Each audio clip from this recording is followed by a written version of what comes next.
नमस्कार. दीपक रेगे कथाकथन चॅनलवर तुम्हा सगळ्यांचं मनापासून स्वागत. मित्रांनो, तुम्ही ऐकताय अभय बापट यांची आरोपी ही दीर्घकथा आणि आज या दीर्घकथेचा भाग 6. पण तत्पूर्वी तुम्ही जर आता चॅनलवर पहिल्यांदा आला असाल किंवा कथा ऐकताय आणि चॅनल सबस्क्राईब करायचं राहून गेलंय असं जर तुम्हाला वाटत असेल तर प्लीज चॅनल सबस्क्राईब करा. ऐकूयात आरोपी भाग 6. अंधार पडून बऱ्यापैकी वेळ झाल्यावर पाणीनी आणि कनक ओजसनं गाडी मधुराच्या घरापासून जरा दूर उभी केली. चालत चालत ते घराच्या दिशेनं निघाले. तर मग कनक, आपण आता मनात काहीही किंतु न आणता दारासमोर जायचंय. किल्ली लावून कुलूप उघडायचंय. आत हॉलमध्ये गेल्यावर उजव्या बाजूच्या जिन्यानं सरळ वरच्या मजल्यावर जायचं.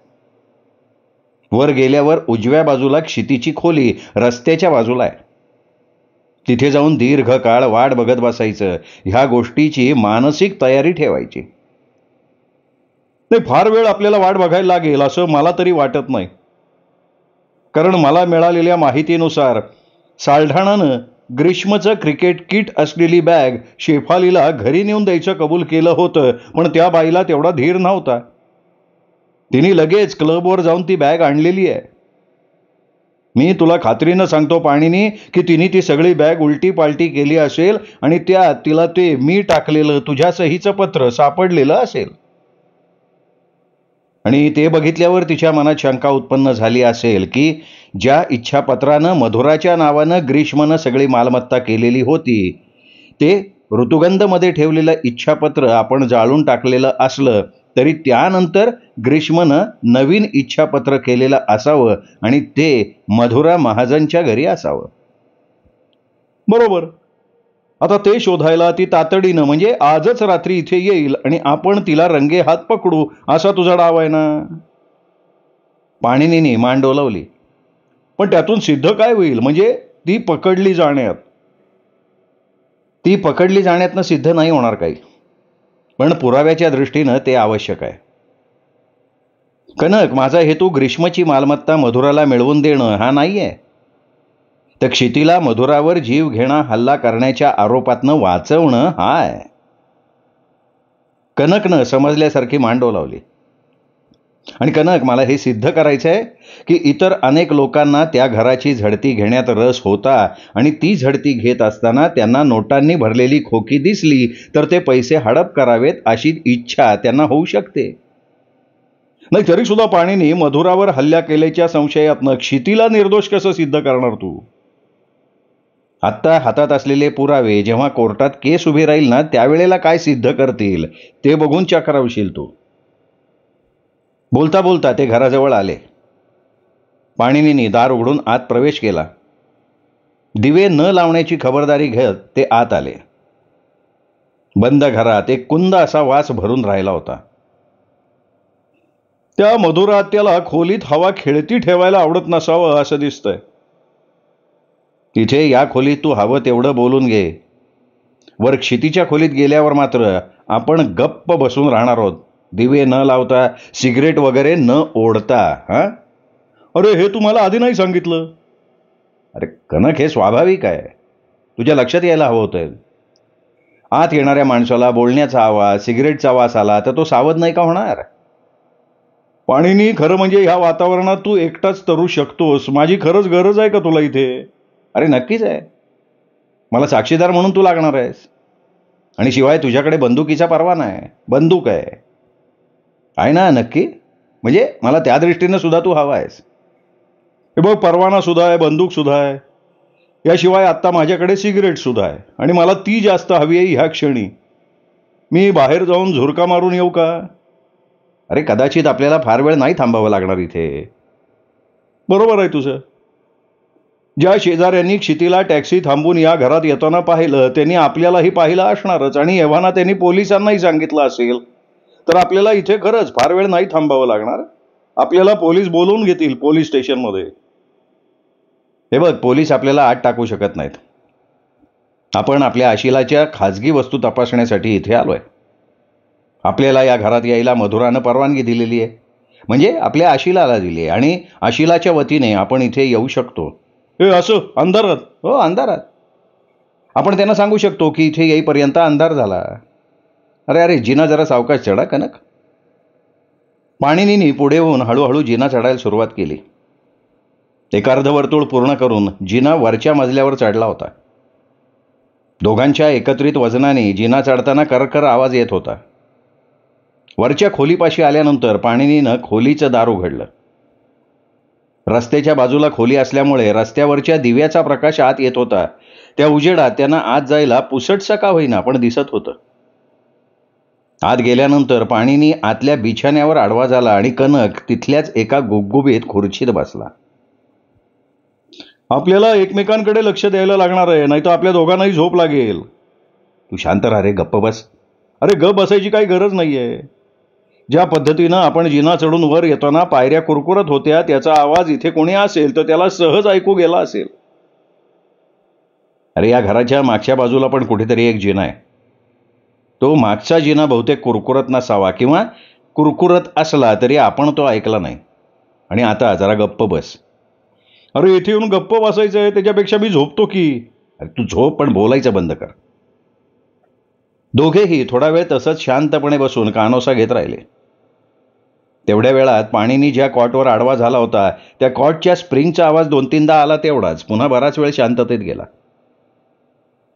ते दोघं ज्या खोलीत होते त्या खोलीचं दार त्यांनी सताड उघडं ठेवलं होतं. त्यामुळे जर का कोणी आगंतुक माणूस हातात बॅटरी घेऊन आला असता तर त्यांना लगेच समजलं असतं. असा जवळजवळ 1 तास गेला. तेव्हा कनक ओजस घोरायला लागला होता. पाणिनीने त्याला गुडघ्यावर चापटी मारून उठवलं. काय झालं? कनकनं दचकून जागं होत विचारलं. पाणिनीने त्याला हाताने गप्प बसायची खूण केली. दोघेही पुन्हा शांत बसले. दुसऱ्या मजल्यावर कुठून तरी पाय सरपटल्याचा आवाज आला. पाणिनीने कनक ओजसला पुन्हा जागं केलं आणि दोघेही कानात प्राण आणून तो आवाज ऐकायचा प्रयत्न करायला लागले. अचानक त्याच वेळी कुठली तरी काच फुटल्याचा आवाज आला आणि एका माणसाचा त्या काच फुटल्याच्या आवाजाला प्रतिक्षिप्त क्रिया म्हणून चमकल्याचा आवाज आला. त्याच वेळेला बॅटरीच्या उजेडाचा झोत कॉरिडॉरवर पडला आणि पुन्हा बाजूला कोणीतरी चालत असल्यासारखा जड पावलांचा आवाज कानावरती यायला लागला. चल कनक चल. दबक्या आवाजात कनकला सूचना देत पाणिनी म्हणाला आणि त्याच वेळी खोलीच्या बाहेर पडला. समोरून चालत येत असलेल्या व्यक्तीच्या दिशेनं एखाद्या फुटबॉल प्लेअरसारखी त्यांनी लाथ मारली आणि लगेचच त्याच्या शरीरावर कोसळला. पाणिनीच्या शरीराखाली त्या माणसाचं शरीर अडकलं. त्या माणसानं जोर लावून वळायचा प्रयत्न केला. त्यांनी हातात बॅटरी घेतली आणि पाणिनीच्या डोक्यावर मारायचा प्रयत्न केला. पाणिनीने त्या माणसाचं मनगट पकडलं आणि त्याचा हात जमिनीवर जोरात आपडला. शांतपणे पडून राहा, नाही तर गळा घोटीन तुझा. हा कनक, तुला दिव्याचं बटन सापडतंय का बघ पटकन. अरे तेच बघतोय मी. बॅटरी घे ना, म्हणजे सापडेल लगेच. सापडलं बटन, कनक म्हणाला आणि त्याने दिवे लावले. पाणिनीने त्या माणसाच्या हातावरची पकड थोडी सैल केली आणि त्याच्याकडे निरखून बघितलं. अरे हा तर साहिर सामंत आहे, स्वतःला मधुराच्या कुटुंबाचा मित्र म्हणवणारा. पाणिनीच्या हाताची पकड सहन न होऊन साहिर काहीतरी बरळला. पाणिनीने आपल्या हाताचं कोपर त्याच्या बरगडीत खुपसलं. त्याबरोबर त्याचं बोलणं बंद झालं. पाणिनी आता एका गुडघ्यावर उभा राहिला आणि साहिरच्या कमरेच्या खिशात असलेली बंदूक त्यांनी खेचून बाहेर काढली आणि ती कनकच्या दिशेनं फेकली. ही सांभाळून ठेव कनक. नाही, त्याच्याकडे आणखीन एखादी बंदूक नाहीये ना, याची खात्री कर पाणिनी. नाही, आणखीन काही नाहीये त्याच्याकडे. साहिर उठून उभा राहा, पाणिनीने त्याला ठणकावून सांगितलं. साहिर गुरगुरत कसा बसा उठला. सापळ्यात अडकलेल्या एखाद्या प्राण्यासारखी त्याची अवस्था झाली होती. साहिर, आता तू जगाच्या पाठीवर कुठेही गेलास तरी तुला घरफोडीच्या आरोपाखाली अटक होऊ शकते. हो, आणि तुझं काय? आम्ही इथे आमच्याकडे असलेली किल्ली उघडून आत आलोय आणि कायदेशीर हेतूसाठी आम्ही आत आलोय. तुझं काय रे साहिर? नाही, मला काय बोलायचंच नाहीये. तुझा कशाला धक्का लागला आणि तू अडखळलास? पाणिनीने साहिरला विचारलं. अरे पाणी दिसतंय कनक, जरा बघून गे रे पाणी कसं आलं इथे. कनकनं पॅसेजच्या बाजूला असलेलं दार उघडलं. मला वाटतं ही मधुराची बेडरूम आहे आणि इथे एक वॉटर कूलर आहे. त्याच्यावर मोठी बाटली आहे. त्याच्यावर हा धडपडलेला असावा. ठीक आहे ठीक आहे, मला वाटतं आता आपण पोलिसांना कळवून टाकू आणि त्यांना पुढची. थांबा थांबा थांबा, आपल्याला पोलिसांची काही गरज नाहीये हो. साहिर घाईघाईत म्हणाला. का का गरज का नाही आहे? मी फक्त काही पुरावे मिळवण्याच्या दृष्टीनं आत आलो होतो. साहिर म्हणाला. क्षितीला अडकवता यावं यासाठी लागणारे पुरावे असू शकतील. किती वेळ झाला तुला इथे येऊन? नाही, फार वेळ नाही झाला. आत कसा आलास तू? साहिर काहीतरी बोलायला गेला पण पुन्हा त्याचा विचार बदलला आणि तो म्हणाला, थांबा जरा, आपण काही डील करू शकतो का? आत्ता काहीच नाही, तू बोलायला सुरुवात कर पटापट. साहिरनं आपले ओठ घट्ट मिटले पण म्हणाला, मी काही बोलणार नाहीये जोपर्यंत आपण काही डील करत नाही तोपर्यंत. पाणिनीने कनककडे बघितलं. कनक, क्षितीचं प्रकरण जे पोलीस हाताळतायत त्यांना फोन लाव. फोन करायला कनक तिथून बाजूला गेला. तेवढ्या वेळात सुटकेचा काही मार्ग दिसतोय का या दृष्टीनं साहिरनं आजूबाजूला बघितलं. इथून पळून जायचा विचार करू नका तू. पोलीस येतील तेव्हा तू आमच्या हातून पकडला गेलायस हे मी त्यांना सांगेन. तुला पोलीस उचलून नेतील. पळून जायचा प्रयत्न केलास तर तो गुन्हा केल्याचा पुरावा ठरतो, तुला माहिती असेलच. साहिरनं काहीतरी बोलायचा प्रयत्न केला पण नंतर आपला विचार बदलला आणि तो गप्प बसला. कनकनं पोलिसांना फोन लावल्याचा आवाज त्या दोघांनी ऐकला. मी बाहेरचे दिवे लावू का पाणीनी? म्हणजे पोलीस येतील तेव्हा त्यांना दिसेल आपण इथे आहोत ते. हां, लावून ठेव दिवे. हे बघ साहिर, तू इथे काय शोधत होतास हे आम्हाला सांगितलंस तर कदाचित वातावरण निवळेल आणि तुला सहकार्य करायचंय का नाही हे आम्हाला ठरवता येईल. उलट तुम्ही इथे काय शोधत होता हे मला तुमच्याकडनं हवंय. आम्ही तुला शोधत होतो इथे. नाही नाही, तुम्ही मला शोधत नव्हतात. तुम्ही इथे झोपला होतात. नेमकं काय करत होतात तुम्ही दोघं? खरंच रे, काय करत होतो आम्ही इथे? नो कॉमेंट, साहिर म्हणाला आणि अशाच तणावपूर्ण वातावरणात काही मिनिटं गेली. बाहेर दमदार पावलांचा आवाज ऐकू आला. कनकने दरवाजा उघडला. 2 पोलीस अधिकारी आत आले. काय चाललंय का इथं? त्यातल्या एकानं आत येता येता विचारलं. एक घरफोडे आलाय आणि त्याला आम्ही पकडलाय. हे महाजनांचं घर आहे ना? बरोबर, मधुरा महाजनचं, जिच्यावर तिच्या पुतणीनं इथंच हल्ला केला आणि ती बेशुद्धावस्थेत आत्ता हॉस्पिटलमध्ये ॲडमिट आहे. बरोबर आहे ना? तुमचं अर्धवट बरोबर आहे. म्हणजे तिच्यावर हल्ला करणारी तिची पुतणी नाही तर एक घरफोड्या होता आणि आम्ही आत्ता इथे एक घरफोड्या पकडलाय. ए बाबा, अरे तू माझ्यावर असला आरोप नाही करू शकत बरं का. कसला आरोप? तिच्यावर हल्ला केल्याचा. मी तुझ्यावर काही आरोप केलेलाच नाहीये. मी एवढंच म्हणालो की तू एक घरफोड्या आहेस. आणि तुझं काय? तुम्ही त्याची चौकशी करणार आहात का मी त्याची चौकशी करावी असं तुम्हाला वाटतंय? पाणिनीने आलेल्या पोलीस अधिकाऱ्याला विचारलं. नाही, तुम्ही करतोय ते बरोबर चाललंय तुमचं. तो पोलीस हसून म्हणाला. अरेच्या, तुम्ही पाणिनी पटवर्धन आहात का काय, वकील? हो, बरोबर आहे तुमचं. आणि हा माणूस कोण आहे? पोलीस अधिकाऱ्यानं कनककडे बोट दाखवून विचारलं. कनकनं आपल्या खिशातनं आपलं व्हिजिटिंग कार्ड काढलं आणि त्या पोलीस अधिकाऱ्याच्या हातामध्ये ठेवलं. हा खाजगी गुप्तहेर आहे, माझ्यासाठी काम करतोय. पोलीस अधिकारी साहिरकडे वळाला. माझं नाव साहिर सामंत आहे. मी महाजन कुटुंबाचा मित्र आहे. कधीपासून या कुटुंबाचा मित्र आहेस रे तू? पाणीनी, तुला काही देणं घेणं नाहीये त्याच्याशी. नाही ते ठीक आहे, पण तू काय करतोयस काय इथे? पोलिसांनी विचारलं. मी इथे पुरावा मिळतोय का हे बघायला आलो होतो. कसला पुरावा? घरफोडीचा. तू आत कसा आलास रे? त्या दाराला स्प्रिंग्ज लॉक आहे, तुमच्या लक्षात आलं असेल. हा, ते माहिती आहे मला, पण तू असं करणं अपेक्षित नव्हतं. ठीक आहे, झालं माझ्याकडनं. पाणीनी सुद्धा म्हणाला. नाही, पण पाणीनी, तुम्ही इथे येऊन काय करत होता? मी क्षिती आलुरकर या तरुणीचा वकील आहे. म्हणजे ती त्या बाईवर हल्ल्याचा प्रयत्न केला ती मुलगी? हो, तीच. नाही, तू इथे काय करत होतास पण? क्षिती आलुरकरची जी खोली या घरात आहे त्या खोलीत मी बसलो होतो.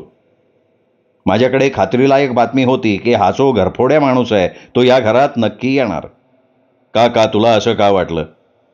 कारण त्या माणसाला या घरात येण्यासाठी एक सबळ कारण होतं.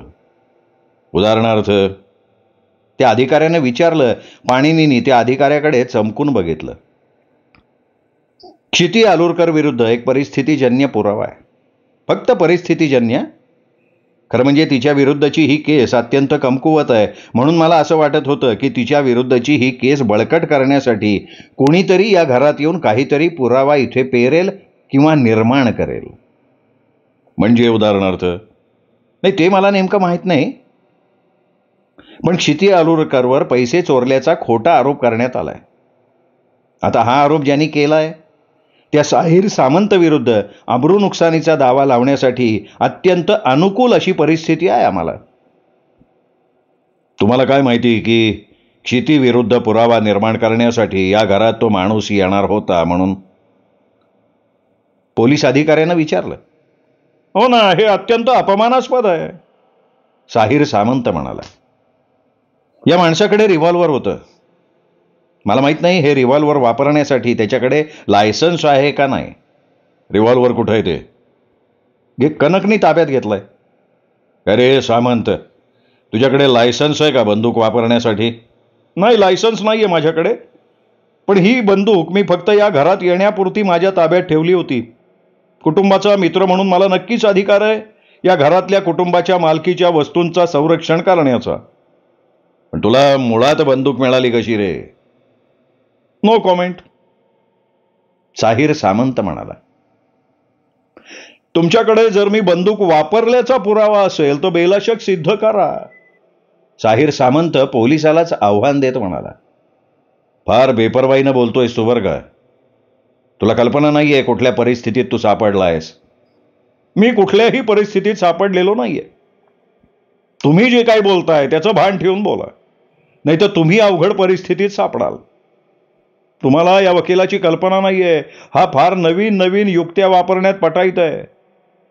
तुम्ही त्याच्यावर विश्वास ठेवताय की हा क्षितीच्या खोलीत बसला होता, पण मुळात त्याला इथे यायचा हक्कच नाहीये.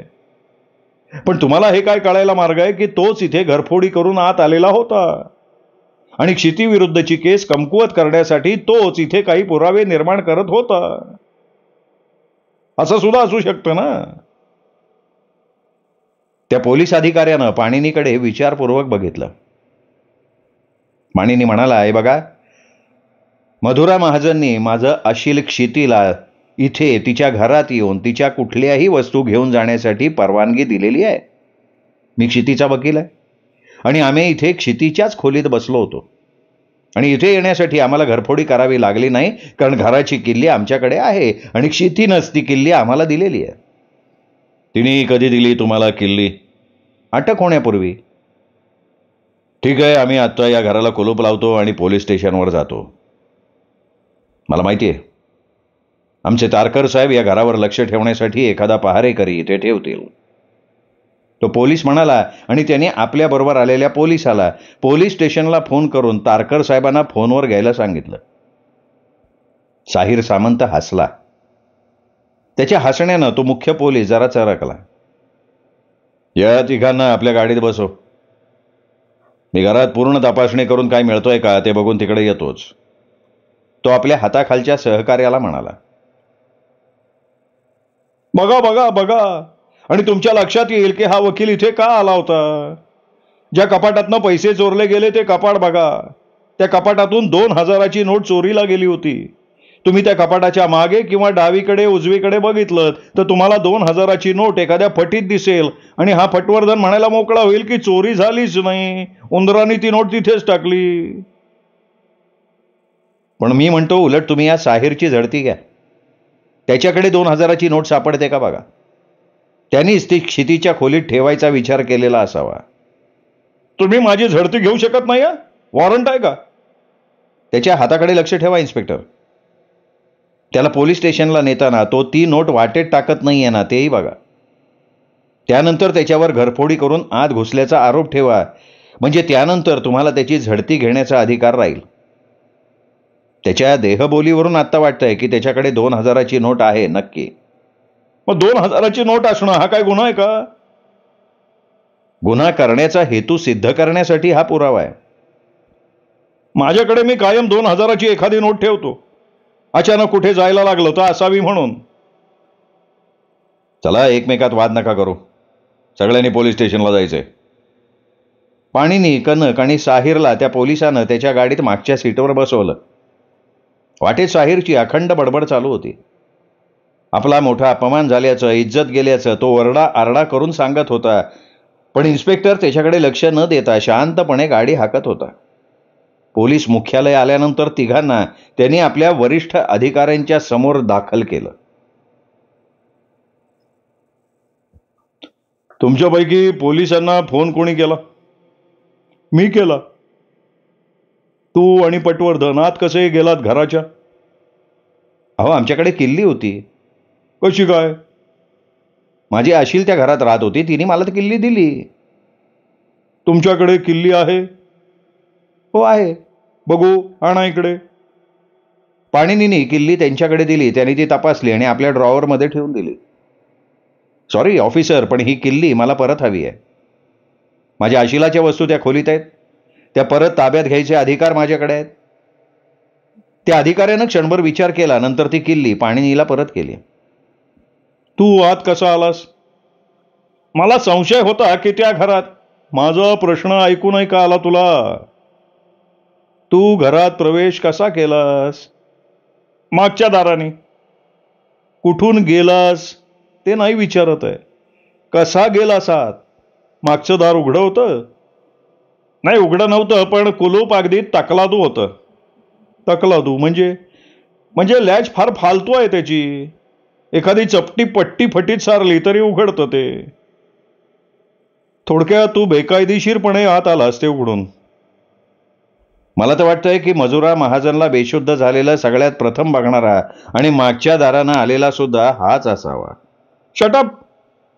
या तुझा काही संबंध नाही? सामंत किंचाळला. नाही, पटवर्धनांचा संबंध नसेल भले, पण ते म्हणतायत ते खरं आहे का मधुरा महाजनच्या बाबत? हो, ते खरं आहे. पण माझ्यामुळे तिचा जीव सुद्धा वाचलाय, नाही तर ती मेली असती आणि पटवर्धनच्या अशिलावर खुनाचा आरोप सिद्ध झाला असता. मधुरा महाजन बेशुद्ध पडायच्या वेळेलाच तू कसं काय पोचलास तिथे बरोबर? मी मागच्याच दारानं आलो होतो. ते अर्धवट उघडं होतं. त्याला स्प्रिंगचं कुलूप नव्हतं? होतं, पण लावलं नव्हतं. आणि लावलं असतं तरी तू उघडलं असतंस नाही का? हो, कदाचित. चपटी पट्टी वापरून अशी लॅच उघडण्याचं तंत्र तुला कसं साध्य झालं? मी एका रहस्य कथेत वाचलं होतं. एवढ्यात दरवाजा धाडकन उघडला गेला आणि वरिष्ठ इन्स्पेक्टरचा बॉस तारकर आत आला.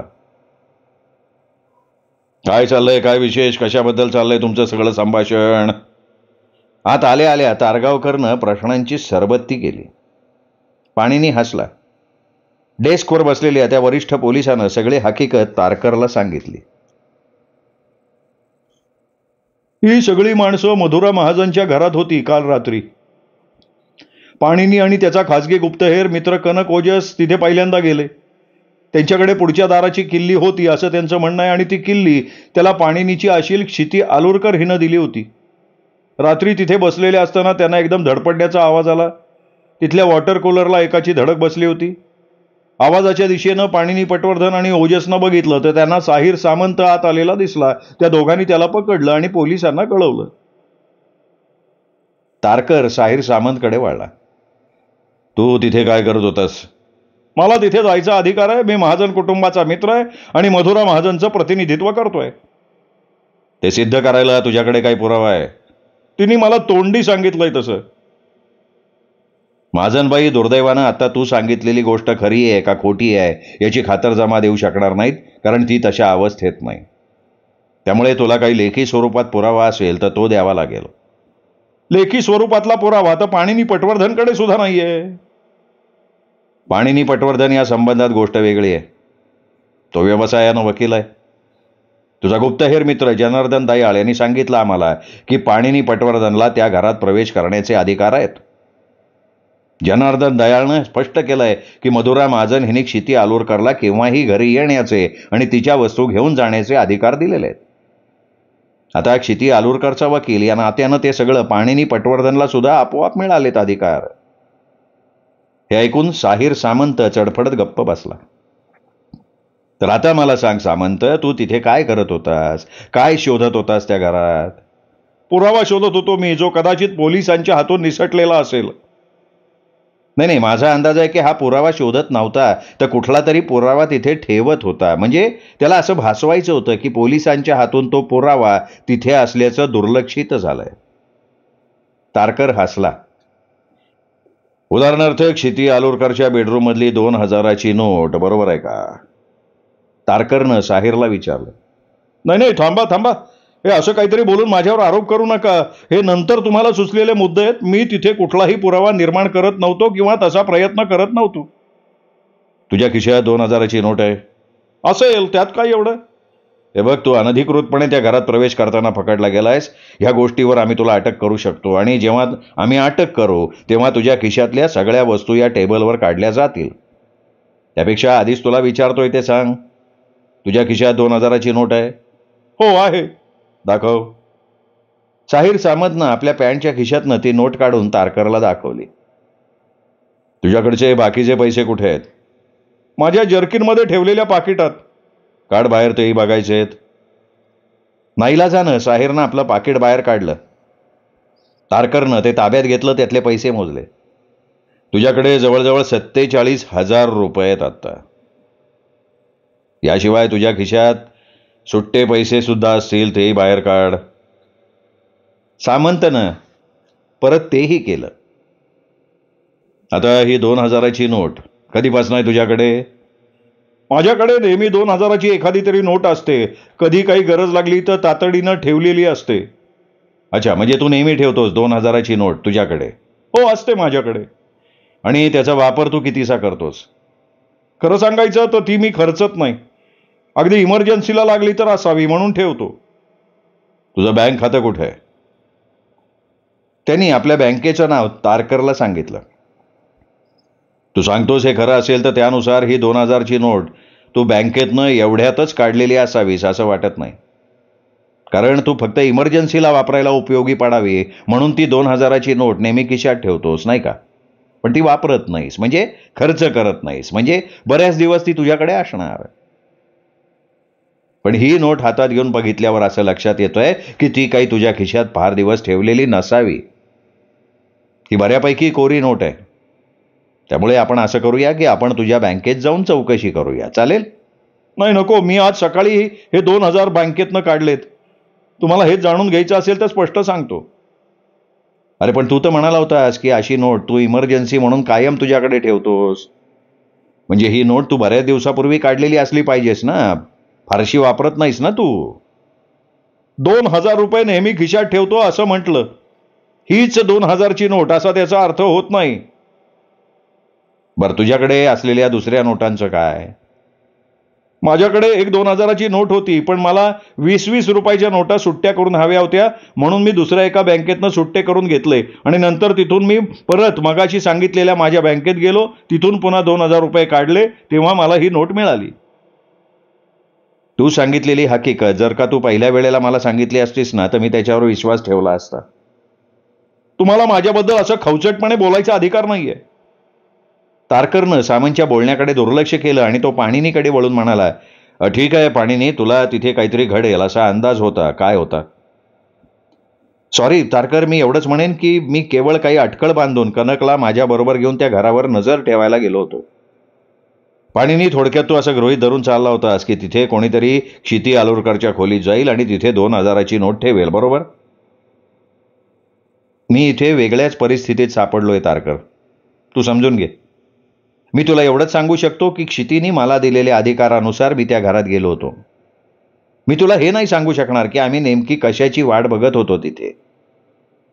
पण तू तयारीचा पोलीस अधिकारी आहेस, तू त्याचा अर्थ बरोबर काढू शकतोस आणि त्यासाठी मी तुला अडवणार नाही.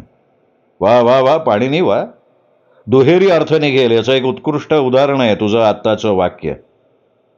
पण तुझ्या वाक्याचा एक अर्थ नक्कीच लावतो मी, आणि तो सोयीस्कररित्या लावतो की तुझ्या वाक्याचा मी जो काही अर्थ काढीन त्याला तुझी काही हरकत असणार नाही. तारकर हसून म्हणाला, पण साहिर सामंत, तू आत्ता फार नाजूक परिस्थितीत आहेस. आता या क्षणी मी तुला अटक करणार नाहीये, तुला घरी जाऊ देतोय. पण पुन्हा मधुरा महाजनच्या घराच्या दिशेला फिरकू नकोस आणि कुलपाशी झटापट करण्याचा प्रयत्न सुद्धा करू नकोस. मी कुठलीही झटापट केलेली नाहीये. तू झटापट कशाला म्हणतोस त्याच्यावर ते अवलंबून आहे रे, पण तांत्रिकदृष्ट्या ती घरफोडीच आहे. पाणीनी पटवर्धनला जेवढा अधिकार आहे तेवढा अधिकार मला नाही. तुला अजिबात अधिकार नाहीये. आणि लक्षात ठेव, तू त्या घरापासून दूर राहा. जर का तू त्या घराच्या आसपास दिसलास तर मी तुला मोठ्या अडचणीत आणीन, हे लक्षात ठेव. आता मी तुला कुठल्याही संशयातनं मुक्त केलेलं नाहीये, हे लक्षात ठेव. आत्ता तुला फक्त घरी जाऊ देतोय मी. परत कधी वाटलं तर मी तुला कधीही ताब्यात घेईन. आत्ता तुला गजाआड टाकायचं, दुसऱ्या दिवशी तुला कोर्टात हजर करायचं, परत तुला बेलवर सोडायचं, हे सगळं मला आत्ता करायचं नाहीये. पण तू हे सगळं समजून घेशील असं मला वाटतंय. आलं लक्षात? आणि पाणीनी, तुझ्या माहितीसाठी सांगतो, आता असं वाटतंय की मधुरा महाजन कदाचित वाचेल. त्यांनी तिच्यावर एक तातडीची शस्त्रक्रिया केली, रक्ताची गुठळी काढून टाकली, पण अजून थोड्या कॉम्प्लिकेशन्स आहेतच. अजून ती शुद्धीवर आलेली नाहीये. पण जेव्हा ती शुद्धीवर येईल तेव्हा कदाचित तिला काहीही आठवणार नाही. पाणीनीने ती माहिती शांतपणे डोळे मिटून ऐकली. अर्थात हे सगळं तुला उद्याच्या पेपरात वाचायला मिळालं असतं. फक्त पेपरात न येणारं तुला सांगू इच्छितो की आम्ही क्षितीविरुद्ध तातडीनं प्राथमिक सुनावणी चालू करतोय. आणखी काही वाईट घडलं क्षितीच्या दृष्टीनं तर आम्ही लगेच तिच्या विरुद्ध खुनाचा आरोप ठेवून प्रकरण चालू करू. आता आम्ही जाऊ शकतो? जा, पण तुम्ही सुद्धा त्या घराच्या आसपास फिरकू नका.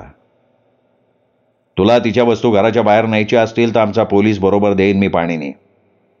त्याच्या उपस्थितीत तुला काय न्यायचं असेल ते ने, आणि ते सुद्धा दिवसा ढवळ्या. पोलीस यादी करेल तुम्ही नेत असलेल्या वस्तूंची. त्या घरात कुठलाही पुरावा ठेवायचा किंवा काढायचा प्रयत्न करू नकोस. तुला बार काउन्सिलमधनं काढलं जाऊ शकतं. नाही, तिथे पुरावा ठेवायचा विचार सुद्धा माझ्या डोक्यात नाहीये.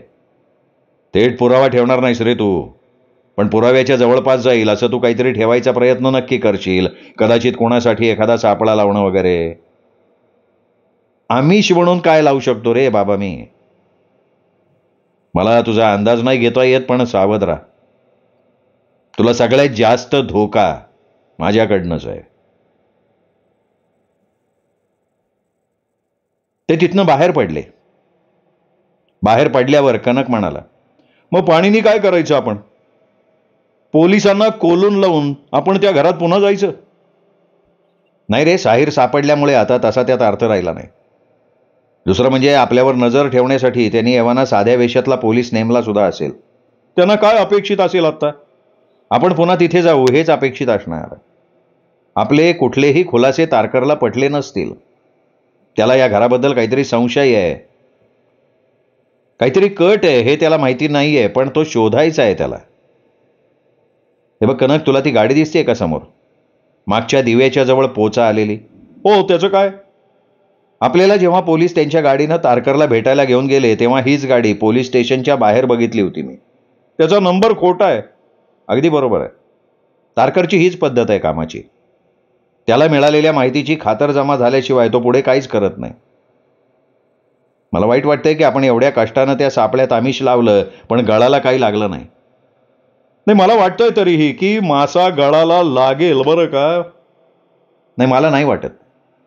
कारण आपण त्या घरात बसणं आणि साहीर पकडला जाणं हे सर्व घडल्यावर शेफाली तिथे येण्याचा मूर्खपणा करेल असं मला वाटत नाही. आणि त्यातून ती आली तर पोलीस तिला पकडतील. आता पुढे? आता क्षिती आलूरकरचा खटला तातडीनं घ्यावा किंवा तिच्या विरुद्धचे आरोप मागे घेऊन तिला सोडावं यासाठी मी अर्ज करणार कोर्टात. त्याचबरोबर त्या अंधस्त्रीची मुलाखत घेणार. दरम्यान सौम्याला क्षितीनं कुरिअरनं पाठवलेली 2 खोकी सौम्यानं सोडवून घेतली असतील. त्यात काय आहे ते बघणं उत्सुकतेचं आहे. काय असावं त्यात तुझा अंदाज? आई बाबा गेल्यावर क्षितीनं आत्याकडे राहायला येताना होतं नव्हतं ते विकून त्याचे पैसे केले होते. अगदी स्वतःचे महागडे कपडे सुद्धा, काही दस्तऐवज वगैरे सुद्धा असू शकतात. तिच्या वडिलांनी शेअरमध्ये केलेल्या गुंतवणुकीचे दस्त आहेत त्यात असं क्षिती म्हणत होती. पण तिला वाटतंय की त्याला काही किंमत येणार नाही. मला त्यात खरा रस आहे. कारण कधी कधी अशा सोडलेल्या गुंतवणुकीमधून सुद्धा मोठा मटका लागू शकतो. आता मी लागोपाठ 2 रात्र जागा आहे. मी घरी जाऊन झोपणार आहे. नाही, झोप मलाही आली आहे, पण मला त्या पार्सलमध्ये काय असेल ते बघायचं आहे झोपण्यापूर्वी.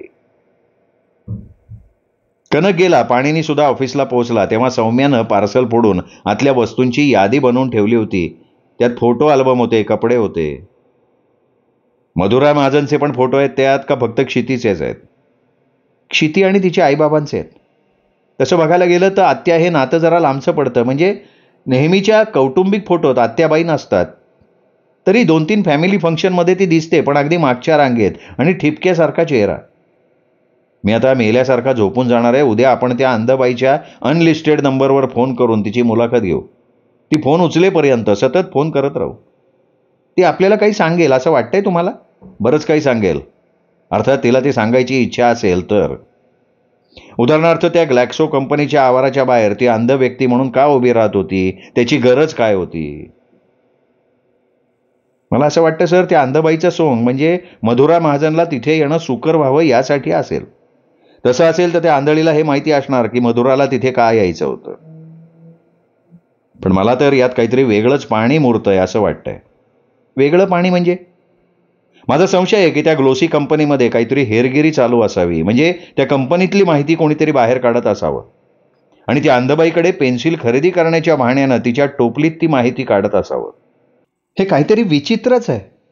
आणि तुम्हाला वाटतंय सर की ती आंधळी बाई आपल्याला याबद्दल काही सांगेल? हे बघ, आपण तिला कशा पद्धतीनं हाताळतोय त्यावर ते अवलंबून आहे. मधुरा महाजन तर काही बोलू शकत नाही, पण कोणीतरी बोललंच पाहिजे ना. त्याशिवाय आपल्याला हवी असलेली माहिती आपल्याला मिळणार कशी? तुला मी सांगतो सौम्या, आज आपण रात्री कनकला नको त्रास द्यायला, पण उद्या सकाळी उठल्या उठल्या आपण त्या आंधळ्या बाईची पूर्ण माहिती काढायला लावू त्याला.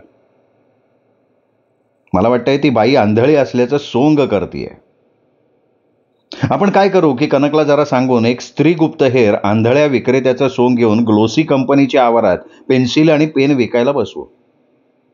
हो, पण सर त्यावेळेला ती खरी आंधळी बाई तिथे पेन्सिल विकायला येऊन बसली तर, आणि तिने या कनकच्या गुप्तहेर बाईला पकडलं तर? तसं झालं तर आपण तिथल्या तिथे समोरासमोर सूर्य जयद्रथ करू. त्यातून काहीतरी निष्कर्ष नक्की बाहेर येईल. आपण त्या स्त्री गुप्तहेरकडे टेप रेकॉर्डर देऊन ठेवू छोटासा. म्हणजे तेव्हा आपल्याला हवी असलेली आंधळी बाई जर तिथे पेन्सिल विकायला आली तर तिचं आणि त्या स्त्री गुप्तहेराचं होणारं बोलणं त्या टेप रेकॉर्डवर आपण रेकॉर्ड करून ठेवू शकू. सर, पण आपण हे करतोय कनकला नाही आवडणार. सौम्या, तू आत्ताच लाव कनकला फोन. मी मगाशी जरी म्हटलं होतं की त्याला आत्ता नको त्रास द्यायला, तरी पण आपण आत्ता त्याच्या कानावर हे घालून ठेवू. सौम्यानं फोन लावून पाणिनीकडे दिला. पाणिनी, मला आता थोड्या वेळापूर्वीच वाटलं होतं की तुझा फोन येणार. तू काही मला स्वस्थ झोपू देणार नाही. हे बघ कनक, मला तुझी एक स्त्री गुप्तहेर हवी आहे की जी आपल्याला हवी असलेल्या त्या आंधळ्या विक्रेत्या बाईसारखा वेश करून तिच्यासारखा गॉगल लावून त्या जागी पेन्सिल विकत उभी राहील.